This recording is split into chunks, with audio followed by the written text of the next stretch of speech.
What is a man? What is true manhood? What wisdom can we glean from masculinity? What are we supposed to be? Men? Young men? Old men? Billions of people out there searching for the definition of that answer. Oh, they might tell you they know. When you look at their behavior, it's influenced by the worldliness and the spirit in their flesh, the influences and habits and examples they've filled themselves with since they were a young boy. I'm speaking mainly to men today, but women, you can learn a lot from this too. What's going on with masculinity? What's going on with manliness? Are you one of these men that insists on being a manly man? I've been accused of that before. Wanting to be a manly man, not wanting to show too much of this or show too much of that. Well, it's time for us to strip back all of these preconceived ideas about what a man truly is, what is expected and what is required, how to look and be and behave, and what is a man? What is required of us? Firstly, I want to take you through something I found on the internet. Now, obviously, that's a deep and dark hole to fall down. Looking at manliness on the internet, there's all sorts of, arguments, issues, LGBT, gender fluidity, all sorts of things that are coming into the mix these days as to what is a man and what is a woman. But I did find one interesting article which I thought might get us into the mood, get us into the bit of a feel for what I want to talk about today. And I don't know who this guy was. By the end of it, I realized he was a Christian, but didn't know that for the rest of the article. So I'll just take you through it. Really interesting. What does it mean to be a man? And as we go through this, remember the vein that Yahusha has given us. Who Yahuah was, who he became, and how we're to follow him, who we're to become, what it is we're supposed to kill in our flesh, the spirit baptism, the fire baptism. Remember all the vein that Yahusha has given us as we go through this article here. And I'm just going to go through it fast, so if you can't keep up, just close your eyes and take it in. Today, what does it mean to be a man? Today, generating conversation is far more important to a social media-based culture and news source than simply stating an opinion. But it is the job of fathers and uncles and other good men to provide examples and point to examples of manliness. But with over 30% of the American population being raised in fatherless homes and a serious lack of manliness on display in our culture, that is obviously not happening.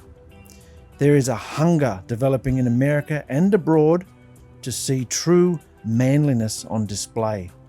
Many young men and many older men as well long to know what it means to be a man. Be a man. Man up. Just be a man about it, will you? Longing to know what it means to be a man, to have a set of principles and, better yet, footsteps to guide them to an authentic life. The life they sense they are called to live, the life of a man. So what is manliness? This was a good question. Imagine a young boy asking this question. What is manliness? Daddy, what is manliness? Or maybe he says, what does it mean to be a man? How would you answer that question? A boy needs this answer boiled down, straightforward, and it needs to settle in him, because your answer will be a foundation from which his character grows. If the foundation is too narrow, his worldview and character may be also. But if the foundation is too broad, it may never settle right.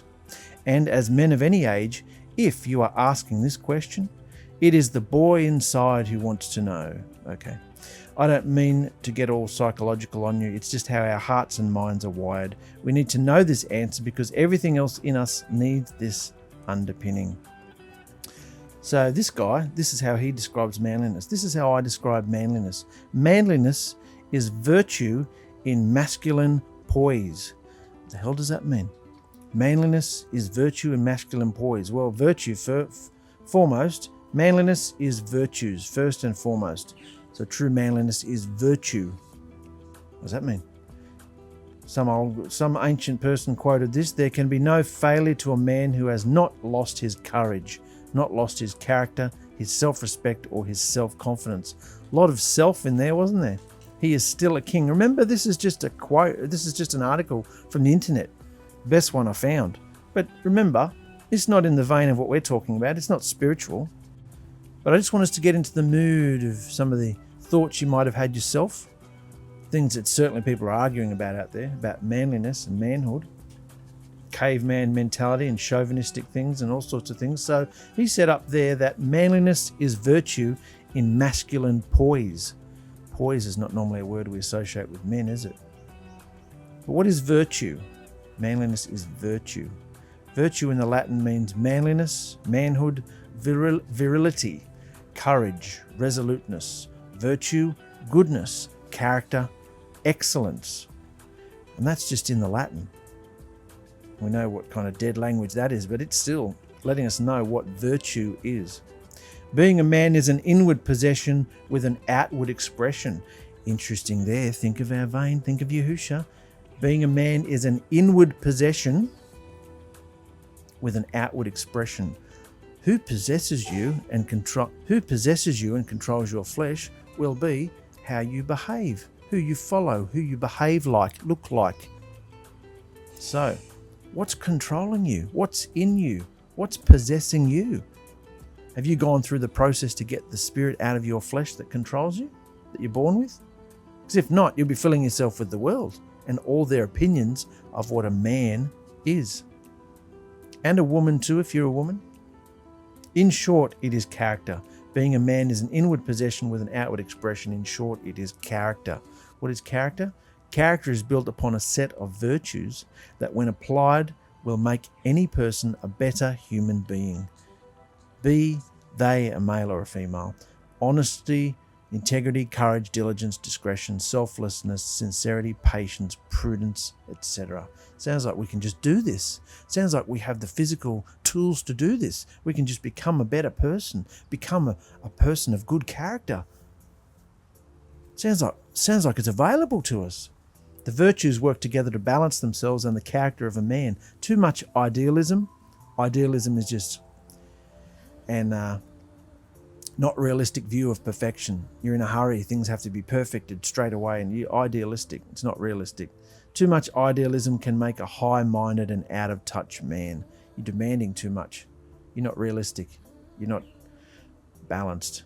But balanced with simplicity and acceptance. This is what it's about. Simplicity and acceptance. You've got to accept people. A harmony can be achieved, and peace, another virtue, becomes a part of his character. Peace. Isn't everybody searching for peace? Men too. They may not look like it, but they're all searching for inner peace. They want peace. Why do you think they drink what they drink and take what they take and play what they play? Pew, pew, pew, pew, pew, pew, pew, pew. Yeah, they're all searching for the way out, to zone out. You know? You see, the question is how to be a man, not how to act like a man or look like a man. How do we be a man? It is how to become one. Therefore, it must be an internal change. Internal change. However, virtues are for everyone, male and female, and to look at them alone raises the question of how can one be a man specifically, rather than just being a good person? What is masculine poise? We talked about what virtue is, because he says up here that manliness is virtue in masculine poise. Well, now we know what virtue is, but it's virtue in a masculine way. So what is masculine poise? Poise isn't a word we often use, and it certainly doesn't sound like it would befit a man. Poise. Ballerinas have poise. Sure, but so do archers. Ballerinas have poise, right? Sure, but so do archers. When they stand on their tippy toes, the ballerinas, they've got poise. They're not allowed to move a muscle. Sometimes they've got to put their leg right out, and they're not allowed to move muscle. Their breathing can't affect the way they move. They've got poise. They've got stability. It's not something you'd associate with men normally, is it? Poise. But so do archers. They've got to control their breathing. They've got to stand a certain way, arch themselves a certain way, fire a certain way to hit the target. Anyway, let's take a look at the definition of poised. Very interesting. Assured, composed, held, balanced or steady in readiness, self-possessed, dignified, exhibiting composure, balanced and prepared for action, in full control of your faculties. There is a strength required to be poised, to be sure and ready.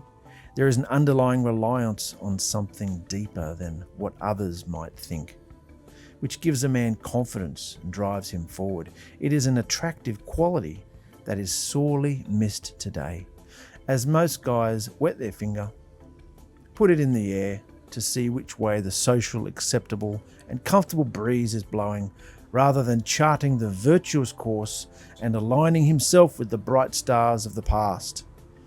Men who have lived so manfully, yes, that's who we should look at, isn't it? Men who have lived so manfully that though they are gone, they still flare on like a beacon on that distant shoreline, calling all who would come. Can women be poised and virtuous? Absolutely. And women can be manly in many respects too. In fact, some women, got that right, some women are more manly than men. Stronger, more virtuous, more poised. Some women are more manly than men. However, all things being equal, a woman can never be more manly than a man. Having masculine, remember this is what this guy is saying, having masculine poise is something that we simply understand as being human. When we see a dog, we may not immediately know it is a male or a female, so we make a judgment based on its appearance and behaviour. But for other dogs, they know right away whether they're a male or a female. Something we understand instinctively. To be masculine means to carry a certain strength that can only be exuded by a man, a confidence and peace that is nuanced into male form. Confidence and peace nuanced into a male form, if you're a male. Manliness, masculinity, what is it? This guy's asking some interesting questions. Final thoughts, we take our character from the things we choose to have about ourselves. The things we choose to fill ourselves with about ourselves will determine our character. Values can be taught, but character is a choice. Being a man is also a choice. There are a lot of things that make us feel happy, and sometimes we make mistakes into thinking happiness is manliness just because we are men. They are not the same thing. The feeling of being a man stems more from pride than bliss. It often means making decisions that you know are right but don't lead to happiness. All right, so some of you might be stumbling upon this notion for the first time, having never given any serious thought to the virtues of a man, what a man should possess. I can't remember where I read it, but in the Middle Ages, children were taught virtues before any other education was started. How could you expect a child to be diligent in his studies if he didn't know what diligence was? How could a child be expected to respect his teachers if he had not been taught the virtue of respect? So you get the idea. So how does one become virtuous in the modern age? The first step is wisdom. To become wise, you have to humble yourself. And I believe that means acknowledging God as your creator. Wisdom begins there, and becoming a good man begins there. Well, I hope you're in the mood and you've been thinking, your thoughts are just firing left, right and center about what I've just read, because guess what? Everything I just read was in the flesh. It is not spiritual understanding at all. Wisdom comes from Yahusha, and only by knowing that Yahusha is Elohim, seated on the throne, the one and only, Al Shaddai, beginning, end, first, last, Aleph, Tor. Only by knowing that do you have a role model with which to fill yourself with and mimic and copy and follow. He said, follow me. So take everything you've learnt your whole life, the way your father, your sons, your friends, all the uncles and men have treated and behaved and let you know what manliness is, and go on and throw that in the rubbish bin, because he wants to destroy and burn up everything that you've filled yourself with. And let's face it, as young boys, we've been watching our fathers, watching our uncles, watching movie stars, the masculine ones, the not so masculine ones. We've been watching, and particularly these days, there's a whole smorgasbord of colourful men to choose from, to look at if you want to mimic after somebody. It's all flesh. It is all flesh. There is no way to know what a man is unless you know who Yahusha is. The true sacrifice your Elohim, Yahuah, took in emptying himself, becoming nothing, a man, a new creation, a new creature, a humble servant, a man. He didn't come onto the scene with an entourage, with lions and tigers and elephants and Prince Ali. No, he didn't come in like that, did he? No. He came in a manger, a feeding trough, from one of the poorest places in Judea. Poor family. And what did he do? He was a humble servant. He taught us a behavior. Can you see now why he might have needed to come like that? Because we needed an example. After all the old shadows, after all the priests and prophets and, Pharisees and Sadducees and everything, after the bastardization of his word and the example of how to behave that they were putting forward, he needed to come on the scene and go, I'm doing a new thing, so buckle up. So what I looked at in the Hebrew understanding is what a man is, in the sense of want, especially in feeling destitute, a beggar, needy, a poor man, kind of like how Yahusha arrived. He had no pillow, no bed, no home. He said, follow me. He was a poor man. Man is Adam, ruddy, a human being, an individual or a species, a mankind, of which he became a new one, because he could do supernatural wonders. He could go into another dimension. He could do miracles and wonders and signs, and he is Elohim. That's why. He's a spirit and a man combined. He came and said, put your hands in there. Look, put your fingers in the holes if you don't believe me, Thomas. And then he disappeared, walked through the wall, came back.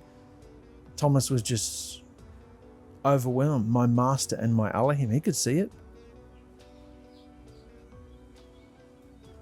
Hypocrite, common sort, low man of means of a low degree, a person, soil from its general redness, country, earth, ground, husbandman, land, evil, to be perverse. That's what man is, especially today. Evil, perverse, silly, foolish man. Man is one, united. Just like there's only one Elohim, there's only one man. There's only one being, there's only one form of a human being. Yeah? As an original, ordinal, first, alike, alone, altogether, a piece, a certain, each one highway, a man once one only, some together. Strength, hence anything strong, specifically a chief, politically, also a ram. A ram from his strength. We're supposed to have a certain strength, men. We're supposed to have a strength. Do you see? And it's not outward.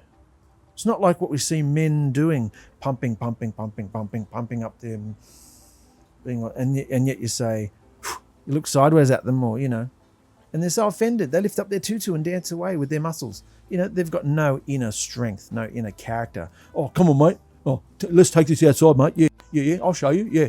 You don't have to. You don't even have to say anything, and everyone's ready to.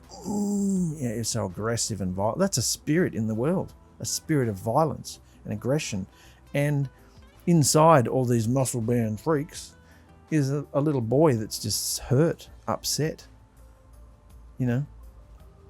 Wanting the way out, wanting to know who he's supposed to model himself after, because everybody else has let him down.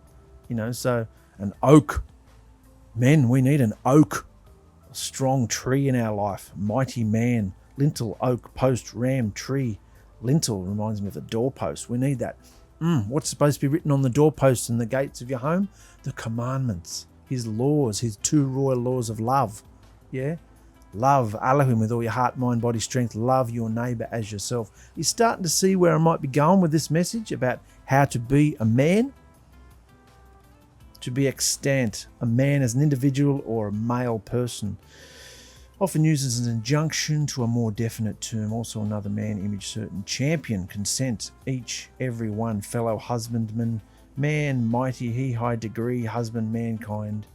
Steward, worthy, to be a man. Act in a manly way. Show oneself a man. So if you said something like that today, would you act in a manly way? Even as I say it, I'm lowering my voice to give a certain impression of how men behave.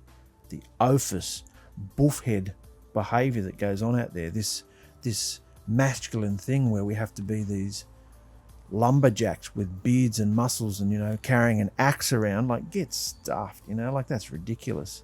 But that's what's being pumped out there. And I read something interesting that I didn't copy, but in the 50s and 60s and 70s, as the prohibition of homosexuality started to come out and be more and more and more acceptable in society, there were many men very offended, and in order to not be perceived in that way, they went the other extreme, because traditionally homosexual men were, you know, more effeminate.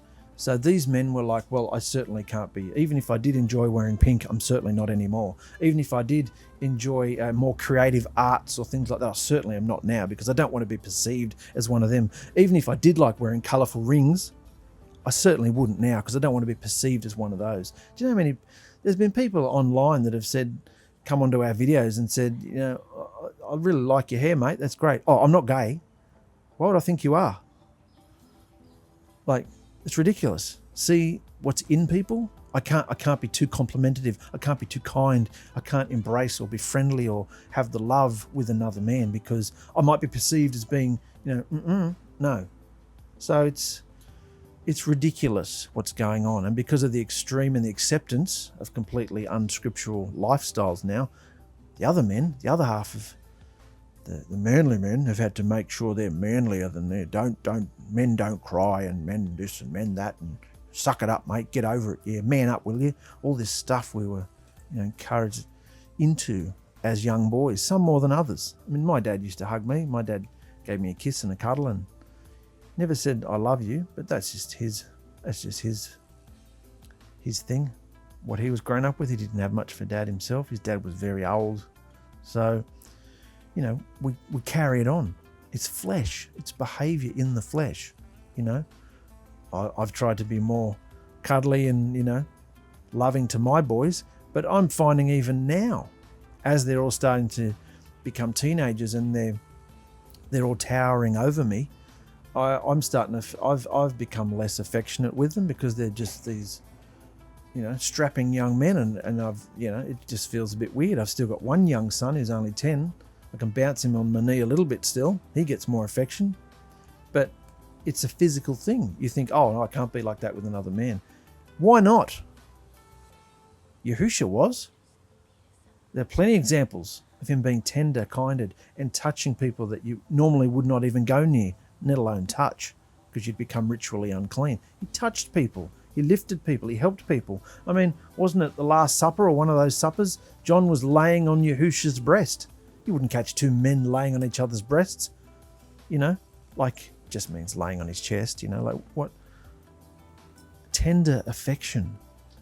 Doesn't Paul say, greet each other with a set apart kiss, have brotherly affection, continue in it, love, you know? I'm off the point a bit here, but masculine. I looked up the word masculine. Familiar. This is in the Hebrew. Familiar. This is the Hebrew definition of masculinity. To be familiar. Like family. How do you treat your family? You know, I mean, I don't agree with kissing people on the lips if they're not your spouse, but that's how close a lot of families are. Kissing on the cheek, sometimes they even kiss on the lips, which is a bit gross, but, you know, some parents kiss their kids on the lips. It's a bit weird, but, you know, familiar, isn't it? Very familiar. Masculine. You wouldn't associate masculine with familiar, would you? A friend. What was David and Jonathan? Jonathan? Yeah, David and Jonathan. They were very close. In fact, he said the love between these two was even stronger than between a man and a woman. It had nothing to do with anything sexual, obviously. It was a strong kinship, a strong deep calleth unto deep, spirit unto spirit. It was a friend. It was Yahusha's love. You know, a friend, also gentle. Okay, masculinity can be gentle. But in the next sentence it says, a bullock, as being tame, applied also masculine to a cow. And so a chieftain, as notable like a neat cattle, captain, duke, chief, friend, governor, guide, ox. Yes, I like being associated with the ox, but I don't want to be gentle. No. See how what the skewed thoughts we've filled ourselves with? We've looked at things on TV and in movies and thought, oh, no way I want to appear like that. No way I could wear pink. No way I could be, creative or colourful or wear things that aren't black or brown or, like it's ridiculous, These strongholds we've filled ourselves with. That is a spirit.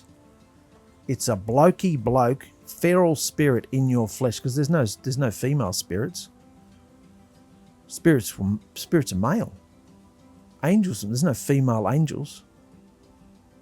So there's this freaking buffon, chauvinistic, weird-ass freak spirit in your flesh telling you how to behave. And you've believed it, just like I have for many years. Something bound like a sheaf. We've certainly been bound up, haven't we? It means Ephraim, double fruit. Also the tribe that descended from him. Its territories, Ephraimites. How happy, blessed, favour. You can be masculine and be happy, favour, blessed. A youth, young men, youth, a twig or a vine branch, a twig as pruned. That's the process he's going to take us through. The pruning. Raw, fresh, plant, water, year, strong, as a noun, especially in the feminine singular, masculine plural, life. Living thing, whether literal or figurative, age, alive, appetite, wild beast. Yes, I'd like to be associated with a wild beast, but I don't want to be familiar or kind or gentle. See how congregation, lifetime, living creature, thing, maintenance, merry multitude. Let's get into a few scriptures here, because this will really open our eyes on what a true man is. And if you've grappled with this, not really known who you are, the younger you are, you generally find it. I'm finding my boys, they mimic things that they watch. One of my sons is thinking he's a UFC fighter and a Taekwondo and a Muay Thai fighter, and he's wanting to be a champion in that realm. That yeah, whatever. But he's associated himself with all these other images of men that he's seen, and he doesn't talk much, very low voice, very, yeah. Men don't show their feelings, men don't talk much, and he wants to be a fighter. Everything that affects him is aggressive, and I've got other sons who are completely copying everybody that's doing video games and doing this and doing that, and the gamers. Talk about 3-year-olds in adult bodies, like children play games, it's ridiculous.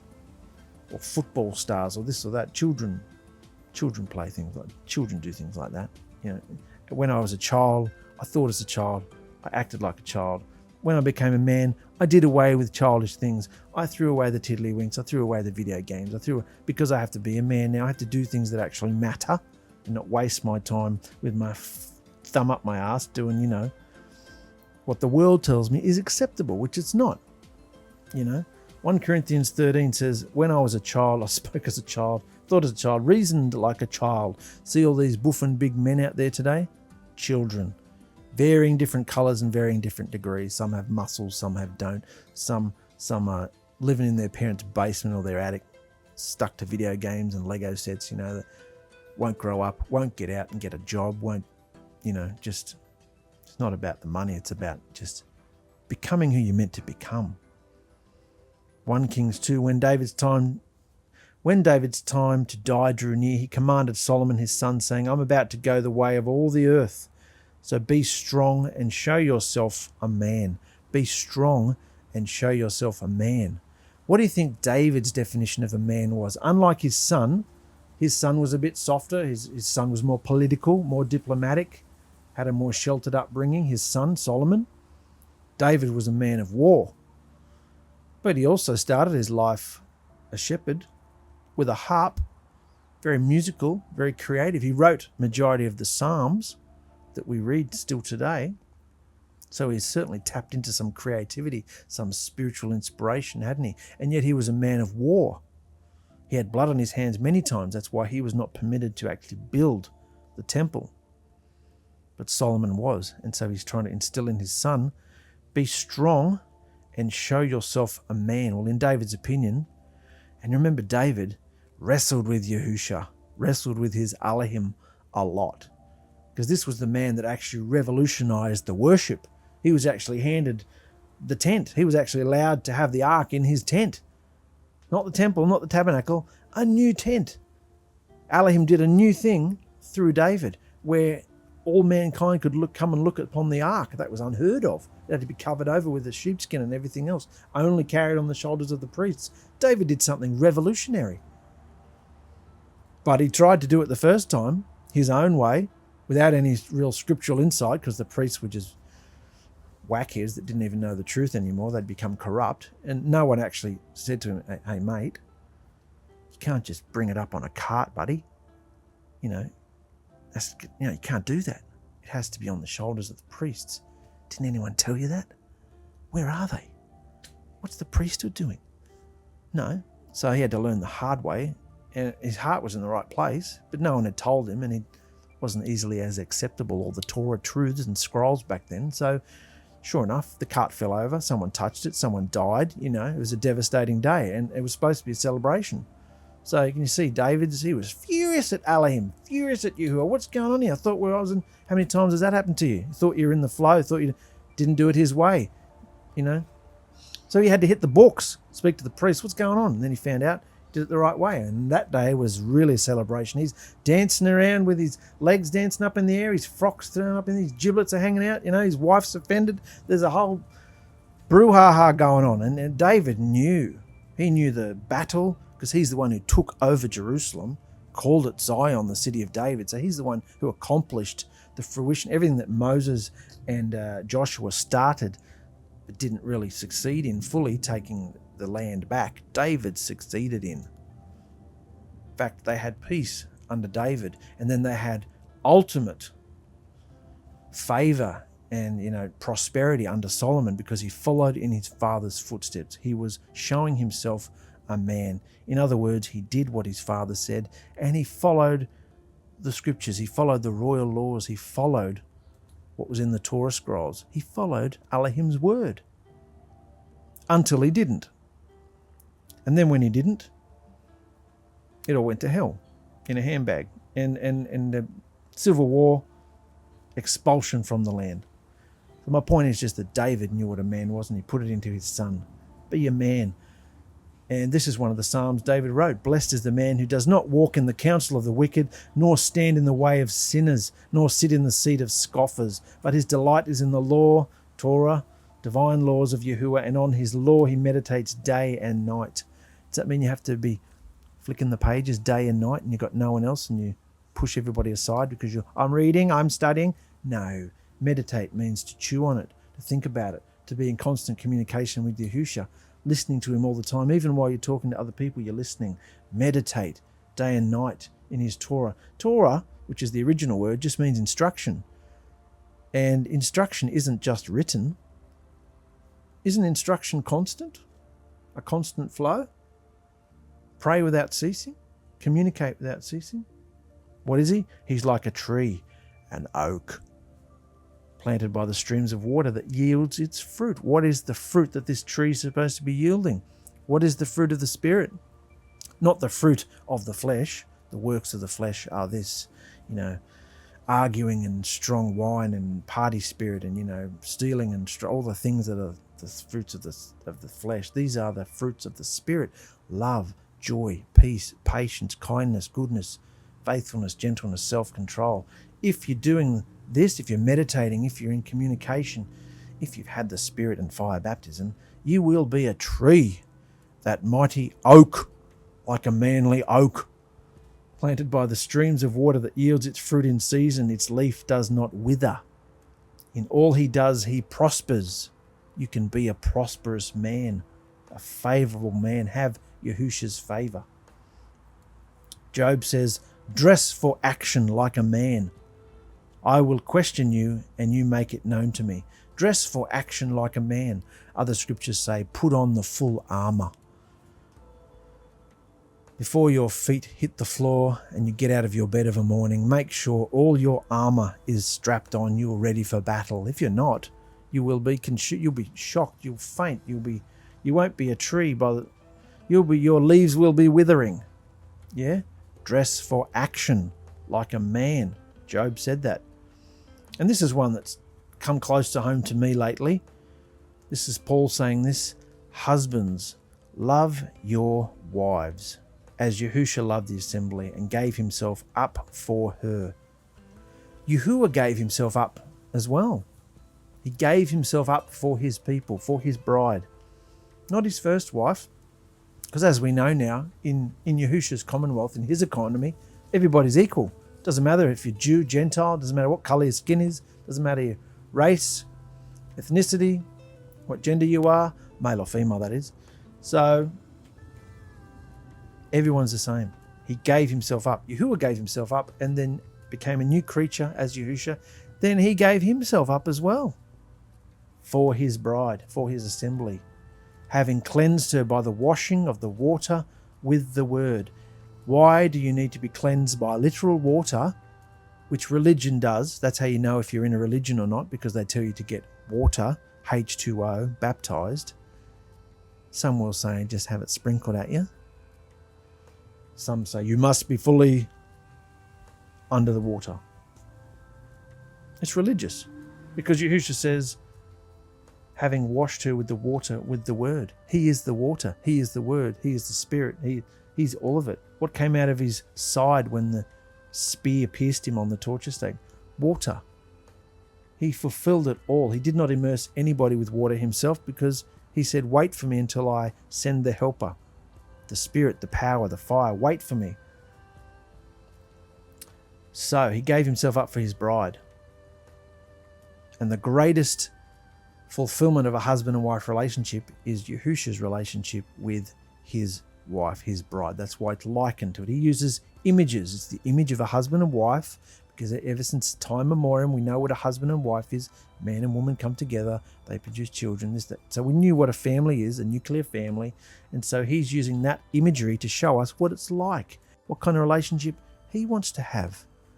Things that husbands and wives might demand or desire of each other, he desires of us. Why? So that he might present himself to her, so that he might present her to himself in splendor, without spot or wrinkle or any such thing, that she might be set apart and without blemish. It's a different kind of baptism you've got to go through if you're going to be set apart and end up without blemish, end up being a tree planted by the rivers of living waters. In the same way, husbands should love their wives as their own bodies. He who loves his wife loves himself. We've all heard that scripture a million times and never completely gone there. I've started going there with my wife. I've started emptying myself and who I thought I was. I've started looking at things through her perspective, starting to consider her, understand her, consider what she might have gone through with my completely lawless, arrogant, angry, feral children at times. And she took it on and she became their mother when their own one wasn't interested. Now their own one's interested, so a lot of them live with her again because it suits her. But I'm considering things from my wife's point of view. I've never gone there in any relationship before. I was always the most important one in a room, and I made everybody know it. I was religious. I'd filled myself with scripture. I'd lifted myself up. I was one of those hypocrite, Pharisaical people. Say one thing and do another. But when you go through the spirit baptism and his true spirit of Yahusha Elohim comes in you and starts turning you into a different person, and then you go into the baptism of fire, the cauldronic experience, where he just heats you up so hot that all the judgments and thoughts and pestilence and everything you're going through is just so incredibly burning and torturous in you. You just have to scrape it off and get rid of it and say, I'm not going to think that. I'm not going to have that. I don't want that in me. Despite what he or she or they are doing, despite what they're doing, I can't have that in me. It's too painful. That's called the fire. That's called the baptism of fire, where he burns all that bastard behavior out of us. So I'm now finding that I'm in being able to enjoy my wife, enjoy her opinion, enjoy her point of view, enjoy loving her. I could never do that before. She was raised very different to me. I went to Melbourne with her for a week and saw the reality of how she was raised and all the different places she'd been and done and said and built and everything. I saw the reality. of how completely different our lives were. She had a lot of hard experiences. I was raised sheltered in religion. So I found it very hard to accept her for many years. But that's what I'm called to do. Anybody who comes amongst us and wants Yahusha, we're to accept them. The first will be last and the last will be first. Isn't that what Yahusha said?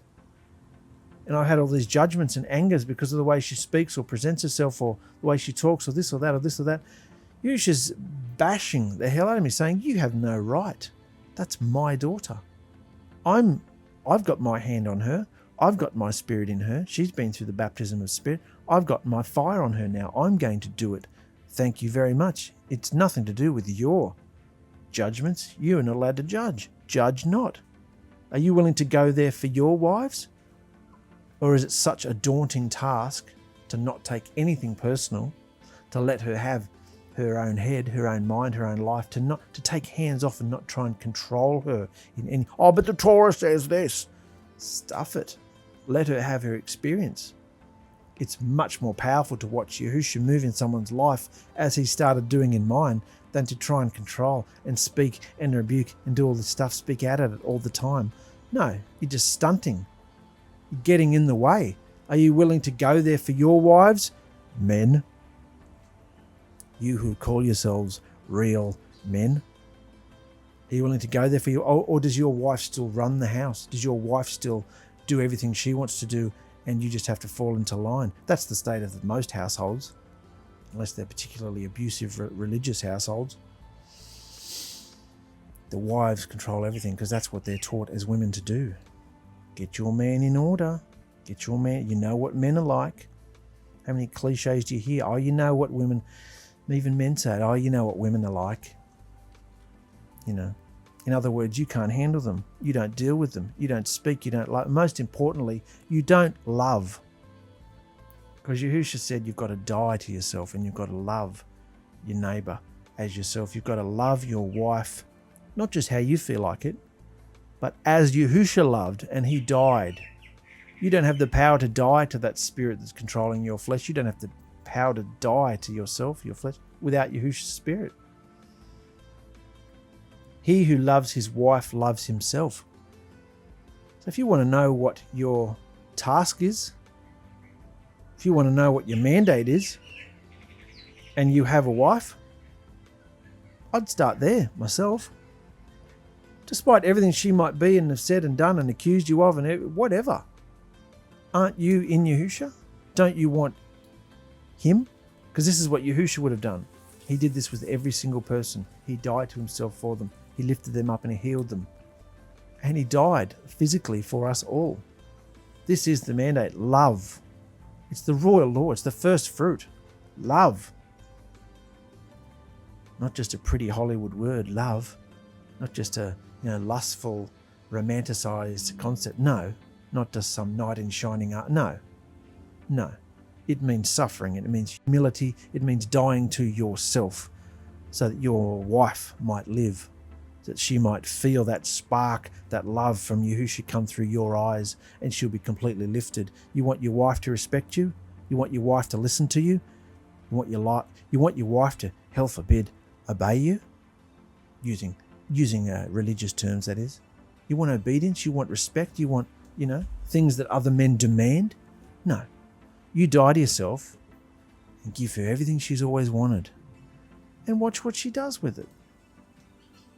1 Corinthians 16, be watchful, stand firm in the belief, act like men, be strong. Let all that you do be done in love. I think that's enough with the scriptures now. Because there are so many different forms of imagery and behaviors that men are putting out there. All sorts of colors and spectrums of men out there. Of course, the religious men are all promoting, the Jewish Nazarene types. They're all promoting you've got to wear beards. Outward things. Stupid, They can see, but they can't, all those scriptures. It's ridiculous. They can't see that everything presented in the older scriptures was to point to Yahusha. And Yahusha was first and foremost a Hebrew. He was a Jew, so he had to live in that culture. Even in the New Testament, even in the book of Acts, they were predominantly Hebrews, Jewish people, living all the Jewish customs. They didn't know what Yahusha is revealing to us today in his spirit. That there's two baptisms. If you want that hideous thing out of your flesh, if you hate the way you've treated your wife, if you hate the way you've treated your family, your children, your staff, your workmates, if you hate who you are, there is only the door, the narrow gate. 3 steps. You've got to take the narrow gate. Yahusha Elohim is the narrow gate. You've got to know that he's Elohim. This doesn't work if you don't give him his dues, if you don't give him all glory and power and esteem, because he's got it anyway. All power on earth is mine. Heaven and earth, authority, it's mine. Therefore, go out. Go out and do this. Make disciples. Do this. Tell them. Show them. You've got to have the baptism in the Spirit and the baptism in the fire if you want to become a real man. And then it doesn't really matter how you wear your hair, what jewelry you wear, what clothes you wear. It's not about outward appearances. It's about that spirit, about the entity, about your Elohim Yahusha inside you, coming through in love, killing the person that you are and allowing him to behave through you. That's what being a man is, following Yahusha. All other forms of manliness to me are actually pretty gutless, pretty punsy to me. They're not men, despite how they present themselves. Wacky hair and wacky beards and muscles and, all this garb and, it's ridiculous. It's not manliness. It's not true. It's not kindness. It's not love. They've got no joy. Everything's serious and, well, in this scripture here, it says very serious. It's yes, we've got to stick up our asses. It's very serious. That's not joy. Yahusha came along and he played with the children. He hung out at the local tavern, told off the religious freaks. He was a real man. You want a man to set your eyes on, to copy and model? If you haven't read much of the scriptures, I suggest you go to Matthew, Mark, Luke and John and just look at the phenomenal things Yahusha did and said. Even as a boy he was saying it, baffling the scribes. And even he was a different creation. He didn't just suddenly possess it when he was immersed, baptized at 30. No, he was a new creation. Even when he was born, he knew who he was. You want to follow a real man? You want a real image of manliness and masculinity? Follow him. Because guess where all other fake forms of masculinity are going to get you? It's only 2 and a bit years left, guys. 2 or 3 years left. It's all going to burn up, frackle up. The whole dimension, the whole universe is going. Of course, there are other men with hats and beards out there saying, it's just going to be a surface cleansing. They're dead. They don't know. They don't have a clue about scripture. No idea. They're not qualified to speak his word. They're not real men. They're not real spiritual Yahusha men. Where are all the Yahusha men? Where are all the men with the cojones willing to stand up to their wives, to their women, to their friends, to the world and say, that's not what a man is? Of course, you don't do it like this. You do it through your behavior. You do it through your humility, through your softness, through your voice. You do it like Yahusha did it.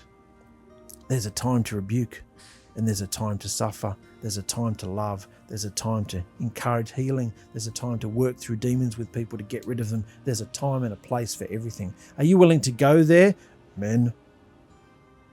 Because that's the kind of man I now want to be. A man who's not afraid to embrace his wife, embrace his sons and daughters, embrace his friends, greet one another with a set-apart kiss, have the brotherly affection towards one another and sisterly affection. We live in a different reign. It's not of this world. Our behavior is different. That's enough for now, brothers and sisters.